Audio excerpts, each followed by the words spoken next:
하나님 말씀 마가복음 12장 28절에서 34절의 말씀입니다.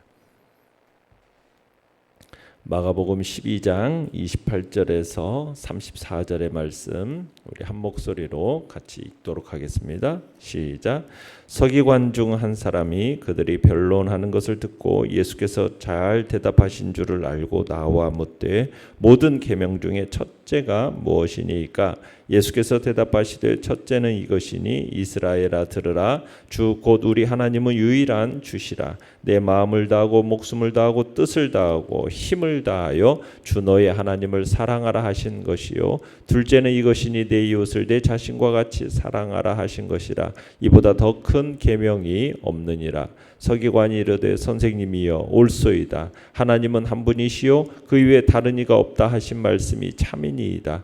또 마음을 다하고 지혜를 다하고 힘을 다하여 하나님을 사랑하는 것과 또 이웃을 자기 자신같이 사랑하는 것이 전체로 드리는 모든 번제물과 기타 제물보다 나으니이다. 예수께서 그가 지혜 있게 대답함을 보시고 이르시되 내가 하나님의 나라에서 멀지 않도다 하시니 그 후에 감히 묻는 자가 없더라. 아멘.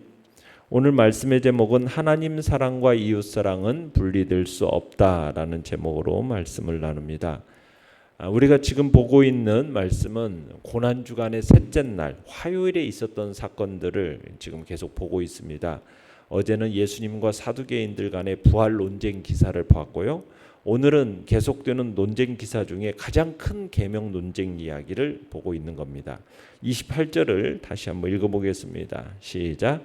서기관 중 한 사람이 그들이 변론하는 것을 듣고 예수께서 잘 대답하신 줄을 알고 나와 묻되 모든 계명 중에 첫째가 무엇이니까?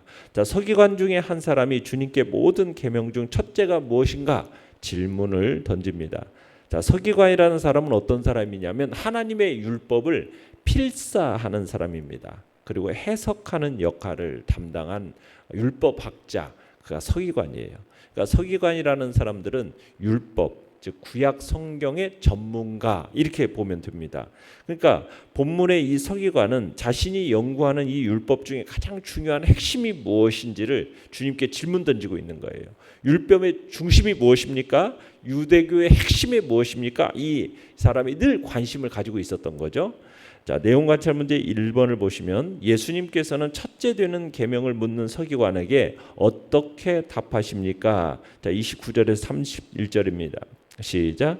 예수께서 대답하시되 첫째는 이것이 이스라엘아 들으라. 주 곧 우리 하나님은 유일한 주시라. 내 마음을 다하고 목숨을 다하고 뜻을 다하고 힘을 다하여 주 너의 하나님을 사랑하라 하신 것이요. 둘째는 이것이니 내 이웃을 내 자신과 같이 사랑하라 하신 것이라. 이보다 더 큰 계명이 없느니라. 자, 주님은 지금 첫째 계명, 둘째 계명을 지금 말씀하시죠. 첫째는 뭐래요? 이스라엘아 들으라. 주 곧 우리 하나님은 유일한 주시라. 내 마음을 다하고 목숨을 다하고 뜻을 다하고 힘을 다하여 주 너의 하나님을 사랑하라. 자, 이게 첫째 계명이라는 거예요. 여러분, 이 말씀이 어디에서 나와요? 신명기 6장 4절에서 5절의 말씀을 인용하신 거죠. 이 말씀을 가리켜서 소위 쉐마라고 쉐마. 이스라엘 사람들은 이 구절을 아침 저녁으로 암송을 했습니다. 그러니까 쉐마는 무슨 뜻이냐면 들으라라는 뜻이에요. 들으라. 그러니까 이스라엘아 들으라. 이 말에서 나온 게 지금 쉐마인데 여기서 들으라는 말은 단순히 그냥 이하의 말씀을 들으라가 아니라 하나님은 유일한 주이시니까 그분께 순종하고 그분께 경배하라 이런 뜻입니다. 그러니까 주님은 율법의 목적을 먼저 가르쳐 주신 거죠. 하나님을 유일한 경배자로 섬기는 것. 이게 율법의 목적이라는 거예요. 이게 우리 성도들의 신앙의 목적이라는 거죠. 그리고 주님은 마음을 다하고 목숨을 다하고 뜻을 다하고 힘을 다하여 주 너의 하나님을 사랑하라고 하셨죠.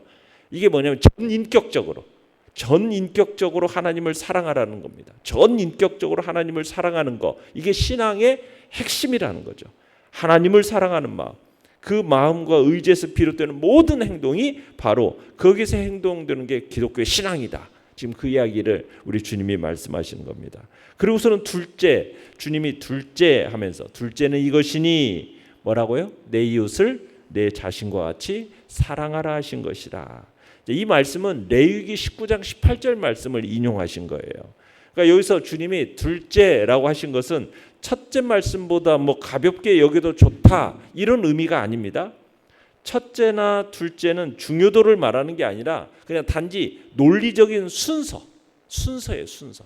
논리적인 순서로 말씀을 전개하기 위해서 첫째, 둘째 이렇게 삽입하신 것이지 이것이 뭐 어떤 중요도를 얘기하는 게 아니에요. 주님이 지금 29절에서 31절에서 강조하고자 하시는 것은 한마디로 뭐입니까? 한마디로 사랑인 거죠. 사랑. 그죠? 31절에서 29절 30절에 하나님에 대한 사랑, 그 사랑의 결과로서 이웃사랑을 말씀하시는 거예요. 이웃사랑. 그러니까 주님이 강조하신 사랑은 아가페 사랑입니다. 아가페. 어떤 우정이나 동정과는 다른 아무 조건이 없이 우리를 순수하게 사랑하시는 하나님의 사랑. 아가페 사랑.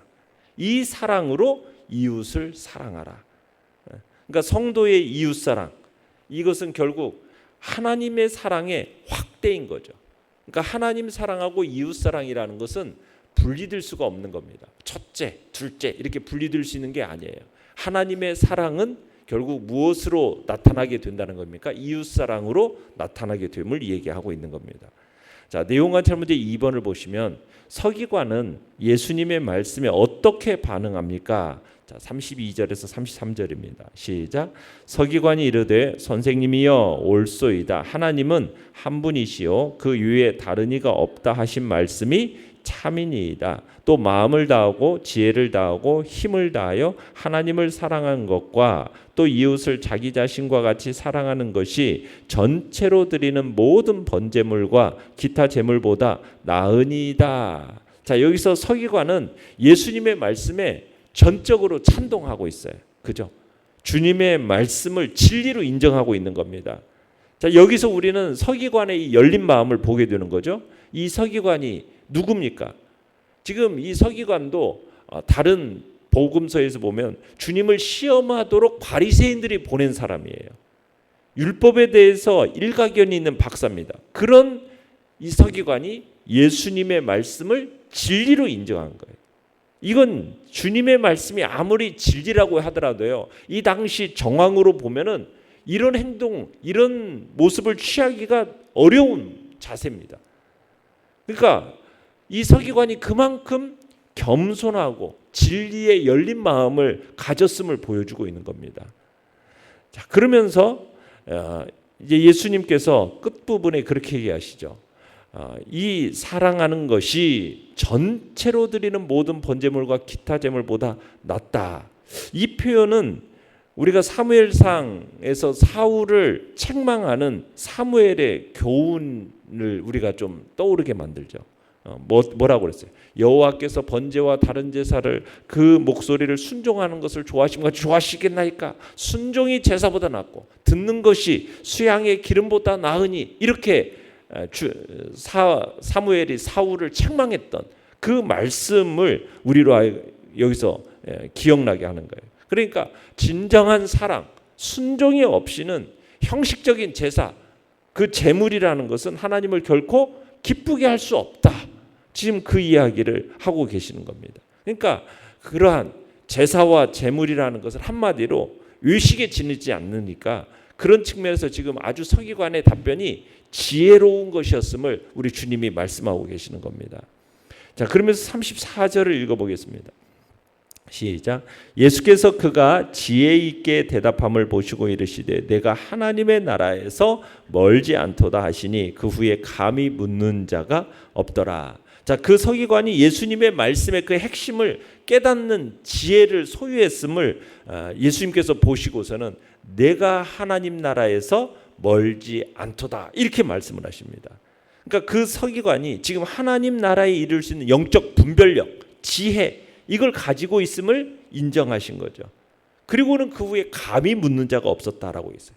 그러니까 지금까지 계속해서 예수님하고 유대 지도자들의 논쟁이 계속 되어 왔잖아요. 그 논쟁이 이제 완전히 끝났다라는 것을 의미하는 겁니다. 납세의 논쟁, 부활의 논쟁, 지금 첫째 가는 계명에 대한 논쟁, 이런 논쟁에 대해서 예수님의 가르침이 아주 명쾌하고 완벽하니까, 그리고 또 전혀 새로운 차원에서의 율법에 대한 해석을 딱 보여주시니까 더 이상 이제 아무도 예수님의 그 가르침의 권위에 도전할 마음을 가지지 못하게 되었다는 거예요. 이제 예수님이 어떤 말씀을 하더라도 그 말씀은 참된 진리구나 이렇게 받아들일 수밖에 없는 그런 상황이 조성이 된 겁니다. 연구한 묵상 문제 3번입니다. 예수님께서 가장 크고 중요한 계명으로 하나님 사랑과 이웃 사랑을 꼽으신 이유는 무엇입니까? 왜 그러냐면 이 당시 유대 종교 지도자들은 외적인 의식, 제사, 이것을 매우 중요하게 여겼기 때문입니다. 그러니까 겉으로 보여지는 어떤 의식이나 제사적인 것만을 중요하게 여겼기 때문에, 겉으로 드러나시는 의식에 너무 집착하는 그 모습 때문에 정작 무엇이 사라져버렸어요?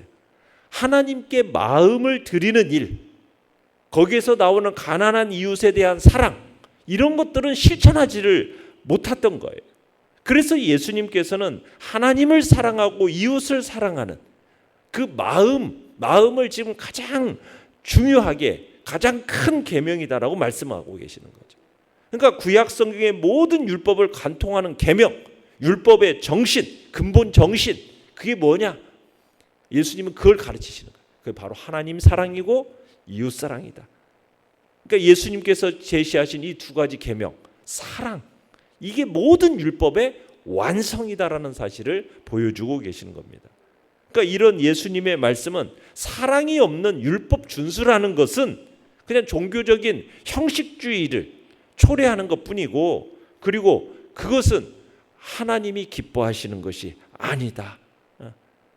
주님이 기뻐하시는 것이 어떤 다른 번제물, 전체 번제물, 기타 제물보다도 바로 하나님을 사랑하고 이웃을 사랑하는 그 사랑의 마음을 주님께서 원하신다라는 것을, 하나님께서 그것을 기뻐하심을 말씀하심을, 율법의 가장 중요한 부분을 주님께서 지금 얘기하고 계시는 겁니다. 느낀 점 4번입니다. 종교적 의식보다 사랑과 순종의 실천이 더 중요하다는 말씀을 보며 무엇을 느낍니까? 자, 예수님을 따르는 우리 제자들은 정말 마음을 다하고 목숨을 다하고 뜻을 다하고 힘을 다해서 하나님을 사랑하고 또 이웃을 자신의 몸과 같이 사랑하는 사람, 그 사람이 진정 예수님의 제자된 사람의 모습임을 우리로 하여금 보여주고 있습니다. 겉으로 보여지는 어떤 종교적인 모습이 예수님의 제자의 모습이 아니라 그 마음, 진정 제자의 모습은 수직적인 하나님과의 관계, 수평적인 이웃과의 관계, 그 관계 속에 사랑을 실천하는 자가 바로 진정한 주님의 제자임을 우리에게 보여주고 계시는 거죠. 그래서 어떤 겉으로 보여지는 종교적인 의식보다도 더 중요한 것이 그 마음 속에 하나님을 향한 사랑, 이웃을 향한 그 사랑의 마음이 어떤 다른 것보다도 가장 중요한 핵심임을 다시 한번 우리에게 보여주고 있는 것입니다. 하나님이 그 사랑을 우리에게 보여주셨잖아요. 자신의 독생자를 아낌없이 우리에게 내어주셨던 그 사랑을, 우리가 그 사랑을 받은 자답게 이제는 내 마음을 그 이웃에게 내어주는 것이 바로 사랑이라는 거죠. 정말 죄인이요 하나님과 원수된 자였던 우리를 자신의 아들의 독생자의 희생 제물을 통하여서 우리를 자녀 삼아 주시고, 그 자녀 삼아 주신 은혜, 우리를 그렇게 용서하신 그 하나님의 사랑을 받은 자로서 이제는 나도 나를 해를 입힌 이웃을 용서하는 자리로 나아가는 것이 마땅함을 우리에게 보여주고 있는 것입니다. 그래서 내 힘과 내 취향, 내 노력으로 사랑할 수 없는 사람도 하나님의 사랑으로 사랑하라는 거죠.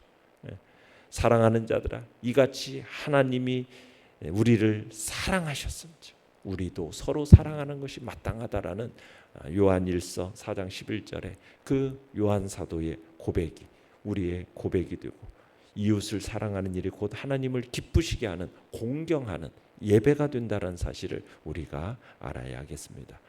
이웃을 사랑함으로 하나님을 사랑하는 그런 응답의 생활이 우리 안에 이루어지도록 그래서 내 안에 주어진 하나님의 그 영원한 사랑을 가지고 우리의 가족과 우리의 이웃과 또 불신의 세계까지 확대해가는 그런 복된 자리에 우리가 있어야 되겠다.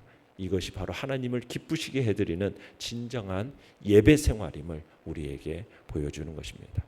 예배라는 것은 단순히 그냥 의식적으로 드려지는 예배가 진정한 예배가 아니라 진정 그 마음 속에서 우러나오는 하나님께로부터 받은 그 사랑으로 내가 하나님을 사랑하고 그 사랑으로 이웃을 사랑하는 자리로 나아가는 것, 이것을 주님은 무엇보다도 우리에게 원하고 요구하고 계시는 겁니다.